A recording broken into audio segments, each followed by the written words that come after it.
Noticias, primera emisión, esta edición especial, considerando la fecha histórica que vive el país y además el proceso de rendición de cuentas que hará hoy el presidente de la República sobre su primer año de gestión. Nos acompaña en nuestros estudios Sibel Martínez, activista en derechos humanos, integrante del Consejo de Derechos, que está en vivo y en directo aquí en nuestros estudios. ¿Cómo está, Sibel? Buenos días, gracias por acompañarnos de manera presencial. Le saludamos a Alexis Moncayo, quien le habla, Licenia Espinel. El presidente de la República en el ámbito social también se va a presentar esta rendición de cuentas con temas pendientes. Él había ofrecido al iniciar su gestión igualdad salarial entre hombres y mujeres, cero tolerancia al acoso y a la violencia. Sin embargo, hemos visto que en el tema de la violencia, sobre todo, no hay mayor avance. Por el contrario, pese a estos anuncios, las cifras hablan por sí solas. Los casos de femicidios se han disparado, son estadísticas sangrientas, crueles. El año pasado fue uno de los años más violentos, pinta ser parecido, solo en el tema de los femicidios, sin tomar en cuenta estas otras formas de violencia como en los centros carcelarios y la inseguridad ciudadana como tal. Pero en el ámbito de derechos, Sibel, ¿qué calificación le da usted al primer año de gestión del presidente de la República? ¿Él ha cumplido con sus ofertas? ¿No lo ha hecho? ¿Cuál es la valoración que usted tiene desde el punto de vista social del primer año de gobierno del presidente Lasso? Liceña, Alexis, muchísimas gracias, siempre es un Bienvenida, gusto. doctora. Y ahora además aquí. Bueno, yo quiero comenzar tal vez haciendo un análisis rápido, ¿no? ¿En qué sentido? Estamos frente a un gobierno neoliberal. Y el neoliberalismo implica, ¿no es cierto?, el desmantelamiento del Estado social, también esta falta de planificación o la desregulación, ¿no? Y sobre todo estos impuestos regresivos, así como esta privatización de los sectores de salud, de los servicios en general, dando favoritismo quizá a los emprendimientos empresariales, ¿no?, privados. ¿Por qué digo esto? Porque si no entendemos frente a qué gobierno estamos, vamos a seguir esperando, por ejemplo, una mejora desde el punto de vista de protección o promoción de derechos, algo que no se va a dar. Y entonces el balance de este año es eso, pues, es efectivamente haber salido de una pandemia de graves proporciones, una crisis atípica que no solamente tiene que ver con la salud, con la economía, sino que si no tenemos cuidado, como no lo estamos teniendo, vamos a ver una crisis humanitaria. Y frente a esa situación no ha habido una respuesta por parte del gobierno, de este gobierno del encuentro que debía buscar, si ustedes quieren, un pacto que vaya desde el sistema de cuidados o los cuidados que nosotras las mujeres ejercemos, ¿no es cierto?, en desmedro de nuestra profesión, de nuestro tiempo, pero también un pacto económico y social y ecológico también, ¿no es cierto?, que nada de esto está en el imaginario de este gobierno del encuentro. Lo que usted dice es cierto, una violencia de género tremenda. Estamos, las compañeras, bueno, ustedes saben de la alianza del monitoreo de los femicidios, nos hablan de 91 femicidios los primeros días de mayo, incluidos 5 transfemicidios, lo que quiere decir que cada 32 horas en este país muere una mujer. Ese es el nivel de violencia que encontramos. Entonces, yo también revisaba el plan de gobierno para conversar con ustedes y decía, es paradójico, ¿no? El plan de gobierno nos dice algunas cosas que nos dejan en interrogantes, ¿no?, que no se han cumplido, obviamente, ¿no? El uno es que nos hablan de un sistema de salud que debe ser fortalecido, robustecido, nos dicen, ¿no? De hecho, y lo cito textualmente, el déficit hospitalario sigue sin ser cubierto y como si fuera poco, dice el plan de gobierno, los ecuatorianos sufren desabastecimiento de insumos a pesar de la millonaria inversión estatal. Y la propuesta es un sistema de salud eficiente, de acceso universal y con atención médica de calidad. Y lo que vemos día a día, que también es una vulneración de derechos, porque el servicio, la salud es un servicio y también es un derecho, es que efectivamente no hay ni esparadrapos en los hospitales públicos. Entonces es una realidad lacerante en términos de promoción, de hacer efectivos nuestros derechos económicos, sociales, culturales, ¿no?, ambientales. No se ve ninguna respuesta. Doctora Sibel, qué gusto tenerla acá ya de manera presencial. Como siempre es un placer conversar con usted. ¿Qué expectativas le genera lo que vamos a vivir hoy, el informe a la Nación? Yo, por ejemplo, digo, uno siempre cuando hace el seguimiento, la cobertura de eventos como este, que no dejan de ser importantes, y más todavía tomando en cuenta de que hoy no es un 24 de mayo más, desde el 24 de mayo en el que estamos celebrando el bicentenario, los 200 años de independencia y de tales. Pero por ejemplo a mí, del 24 de mayo del 21, no me quedó nada. La frase más contundente del discurso aquel día de Guillermo Lasso fue una cita de una frase que dijo Jaime Roldós hace ya más de 40 años. Y hoy, más allá del tema de la vacunación que le mencionaba Licenia, no sé de qué más nos va a hablar el presidente. ¿Qué expectativas tiene usted? Ninguna. Quizá, y yo lo ponía en un tuit ayer, incluso un poco en son de broma, ¿no? ¿En dónde está el mentirosómetro, no es cierto? Preguntaba yo cuando veíamos la foto de la asamblea. Y lo decía porque con total desparpajo nos decía el presidente que había disminuido las muertes violentas en este país, ¿no? En temas de inseguridad, cuando sabemos además que la inseguridad es uno de los mayores problemas que estamos, ¿no es cierto?, viviendo los ecuatorianos, unida al desempleo. Pero digamos, si ese es el nivel de contestación que tiene frente a situaciones tan complejas, yo me imagino que el día de hoy escucharemos verdades a medias o incluso mentiras. Y eso es preocupante, ¿no? Preocupante, ¿por qué? Porque si queremos cambiar la realidad de este país, debemos hablar con claridad y con la sinceridad y transparencia que necesitamos. Digamos que en este año de gobierno el balance no es el mejor. En términos de derechos, de verdad ha existido un retroceso. Pensemos que además de este retroceso no tiene que ver directamente con las decisiones que ha tomado el presidente, algo que no es así, pero digamos que pensemos que tiene que ver con la pandemia, el parteaguas de nuestra historia, que ha hecho que el costo sea inafrontable para varios sectores, ¿no?, excluidos, históricamente excluidos de nuestra sociedad, los grupos de atención prioritaria. Y entonces, ¿cuál sería la mejor posición, pienso yo? Una posición de transparencia, ¿no es cierto?, de decir, bueno, hasta este momento, ¿no es cierto?, no se han hecho las cosas que prometí en temas de violencia de género, de acoso escolar, de bullying, incluso de eso habla en el plan de gobierno, en temas de salud mental para la población, de educación, 60,000 niños no van a poder, ¿no?, regresar a clases en la costa. ¿Por qué? Por falta de infraestructura educativa. Todo esto se sabía antes, durante la pandemia. ¿Qué se ha hecho? Absolutamente nada. Si queremos mejorar las cosas, hay que hablar con transparencia. Una transparencia, además, translúcida, no maniquea, que nos diga listo. En este momento, no, tengo que rectificar. Quizá eso sea algo que permita a la gente, que además, ¿no?, en las encuestas, 70% considera que ha hecho una mala labor el presidente, las encuestas no mienten. Entonces, quizá haya un resquicio para pensar en un futuro, porque la incertidumbre campea, ¿no? Campea en la sociedad ecuatoriana. Sí, usted dice que ha habido un retroceso en derechos. La educación es uno de ellos. Mire usted que el propio titular de la CENESID ha reconocido que más de 90,000 jóvenes no van a poder ingresar a la universidad, estudiar, y él además ha señalado un tema que suena hasta despectivo, ¿no?, que no es una época de la titulitis, que ni siquiera el tener un título universitario ahora le garantiza a un joven la oportunidad de conseguir un puesto de trabajo. Pero esa fue una promesa de campaña.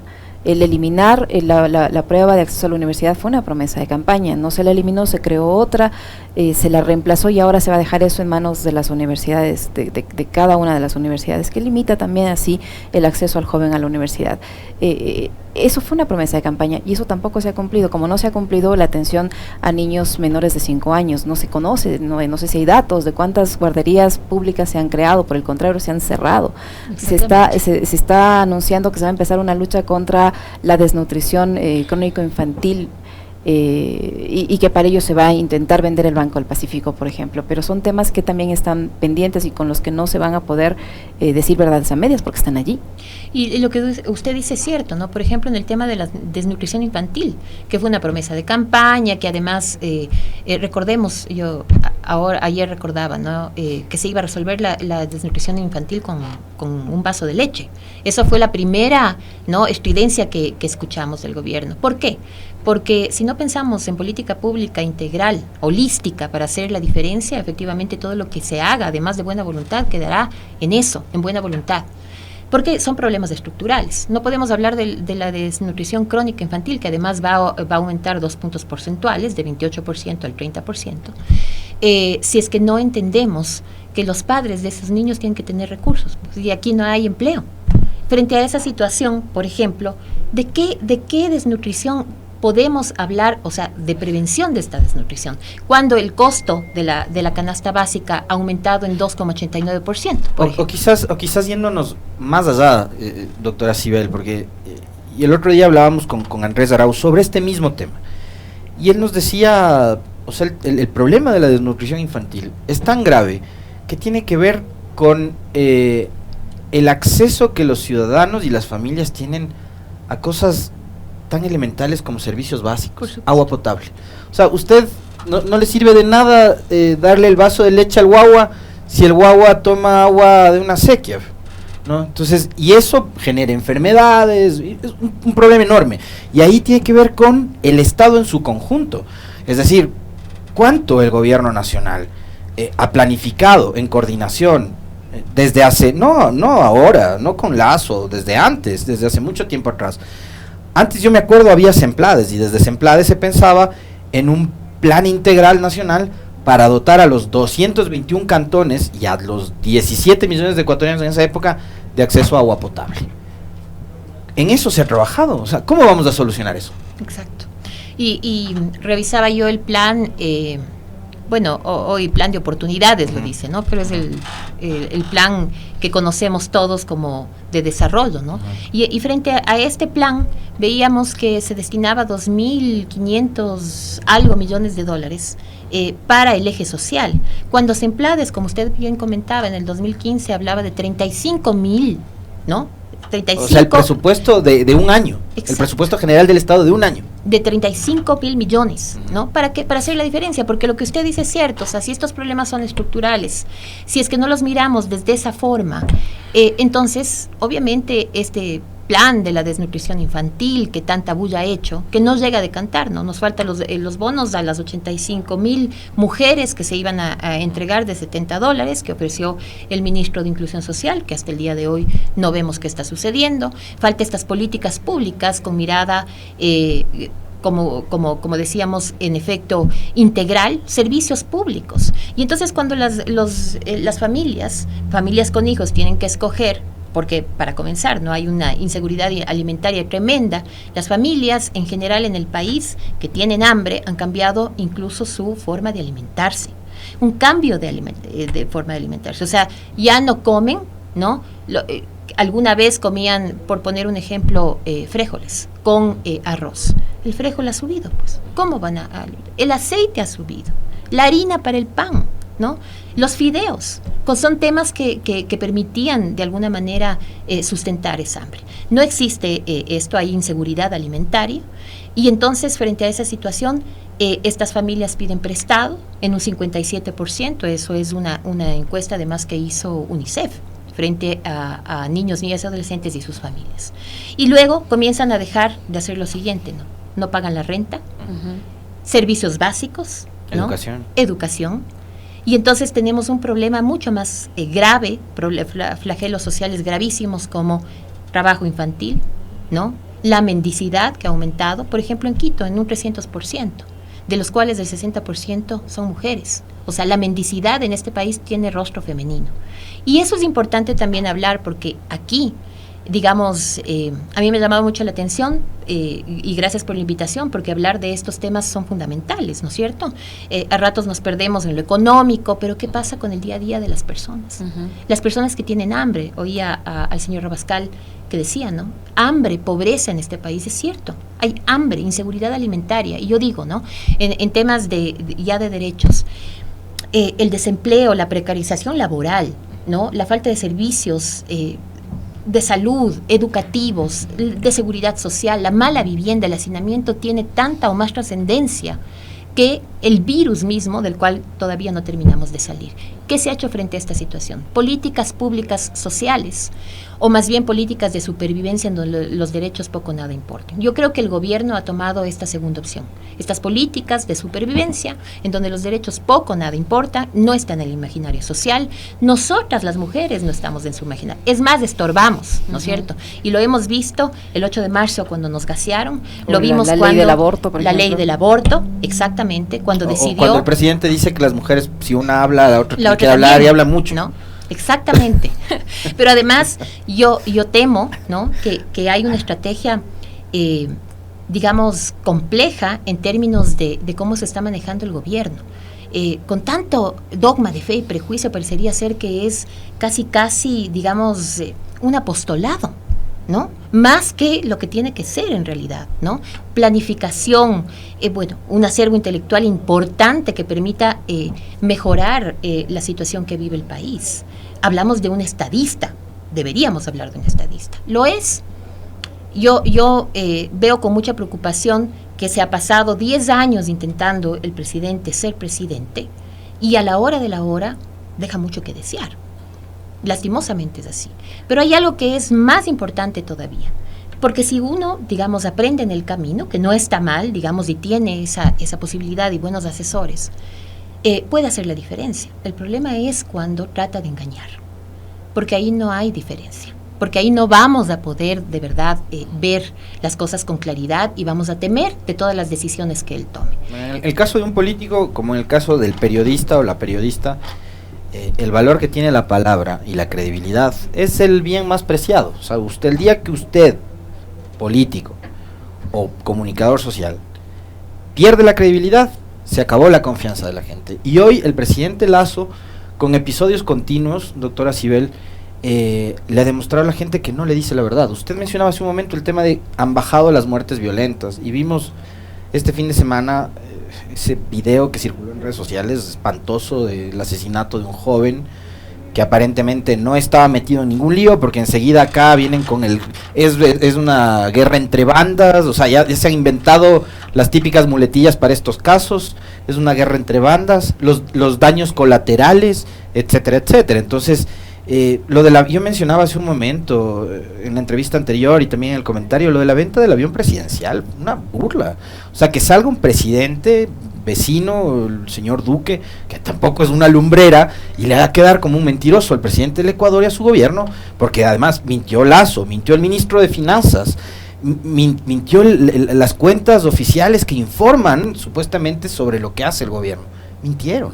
Entonces, así vamos, 3 años más a soportar esto, doctora. Y ahí quiero trasladarle una inquietud, porque a partir de todo este descalabro institucional, pugna en la justicia entre Murillo y Saquicela, asamblea pugna entre Yori y el resto, incluidos gente de su propia bancada y el resto de partidos, el presidente no encuentra una brújula, y ya yo veo en las redes sociales gente que se vayan todos, y digo, ir hacia un relajo del que se vayan todos, ¿es la solución para este país?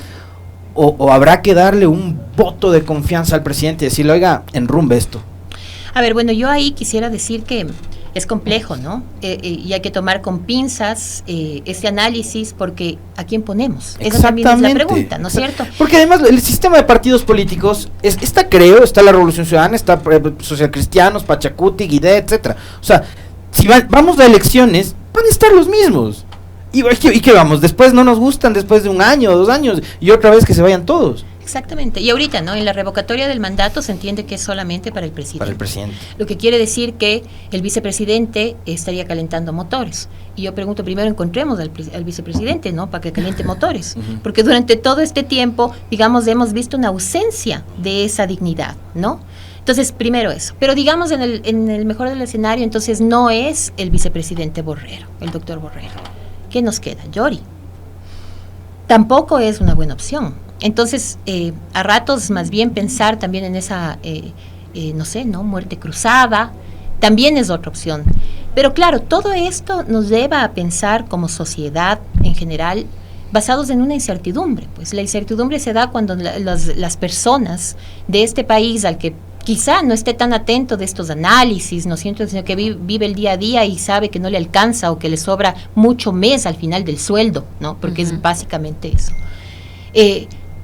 Comienza a preguntarse qué pasa, ¿no? O comienza a pensar en irse, ¿no? 100,000 personas han salido a Estados Unidos, una nueva ola migratoria. Cuando eso sucede, entonces las personas comenzamos a cuestionar a un gobierno que además, digamos, no está a la altura de nuestras necesidades. Lo que esperábamos de este gobierno, y lastimosamente no se dio, es que más bien tienda a pensar desde un enfoque de derechos y que esa sea su guía. ¿Por qué? Porque estábamos saliendo de una pandemia, porque hay retroceso de derechos de 8 a 10 años en un solo año durante esta pandemia. Las mujeres, por ejemplo, la brecha salarial hasta el día de hoy, No hemos podido siquiera cortarlo. Las mujeres ganamos $43 menos que los hombres incluso, ¿no? Y menos que el salario mínimo vital, $412. Y eso yo le decía a Sibel que fue una oferta de campaña, ¿no? La igualdad salarial entre hombres y mujeres. Pero toda esta sensación que tenemos ahora se ve reflejada también en las encuestas y la gente, los ciudadanos que han sido partícipes de estas encuestas de diferentes, manifiesta su pesimismo sobre la situación actual y lo que es peor, Sibel, su pesimismo sobre lo que se viene. Y usted mencionaba hace unos instantes estas políticas de supervivencia. Y usted también decía al inicio de esta entrevista que es un gobierno neoliberal y eso no va a cambiar. Así es. Entonces vamos a tener que estar con estas políticas de supervivencia 3 años más. Y eso es muy preocupante, porque yo vuelvo a repetir, estamos frente a una crisis sanitaria, económica, social. Si no se toman las medidas adecuadas, va a haber una crisis humanitaria. ¿Y eso se refleja en qué?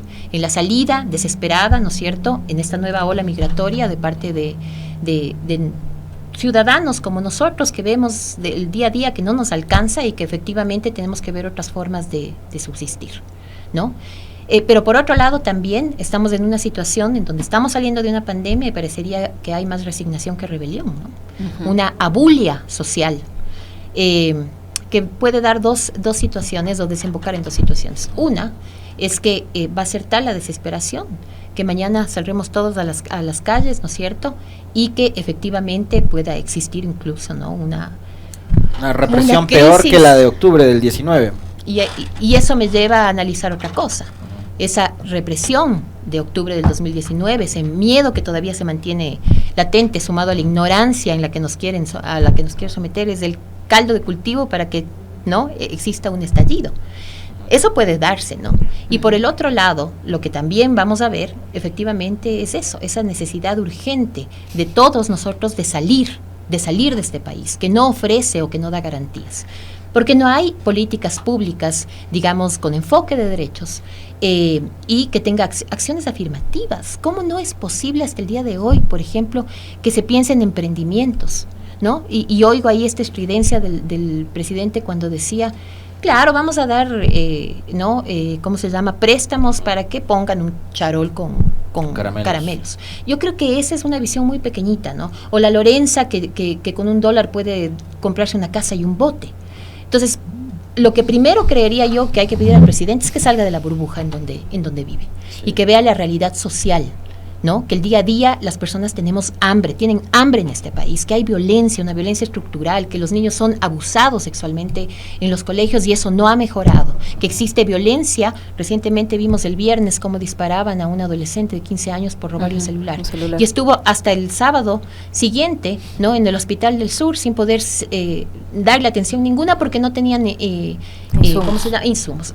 Pero no hay una respuesta, digamos, yo le diría incluso empática, ¿no?, de un presidente que parece que mira a la distancia al margen de las obligaciones estatales, ¿no?, y que no hace ningún pronunciamiento frente a esta situación. Yo me quedé esperando, por ejemplo, el pronunciamiento frente a lo que sucedió con la adolescente del colegio Dillon.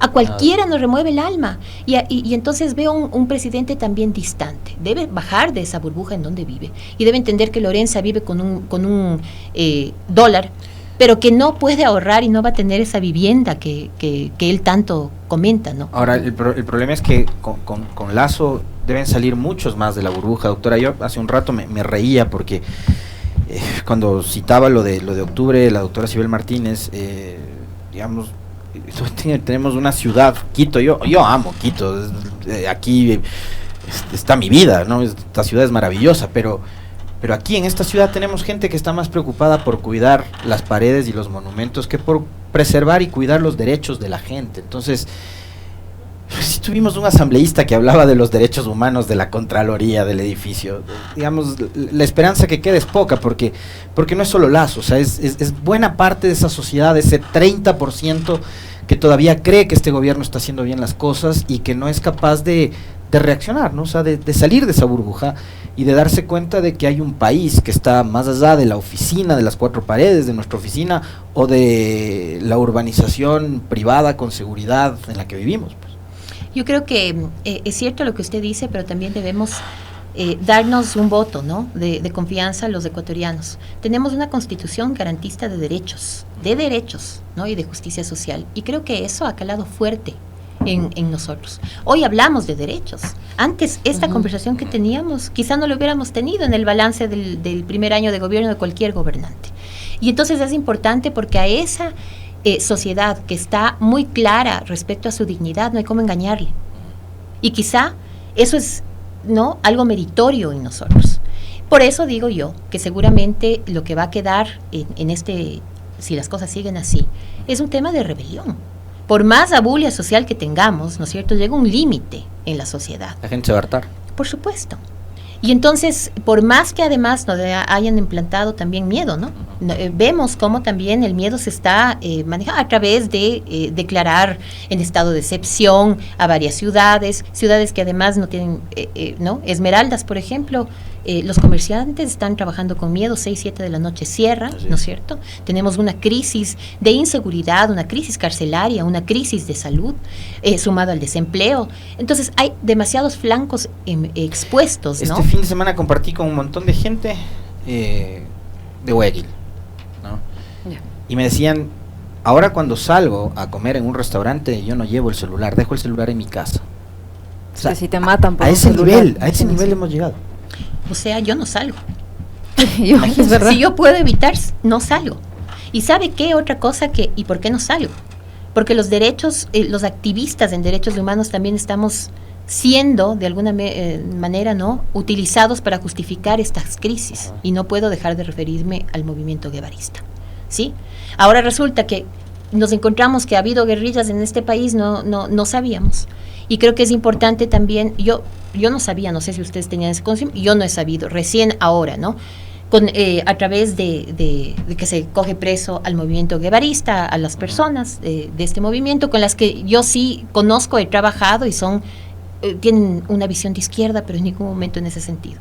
Y efectivamente ahí tenemos ahora que digamos,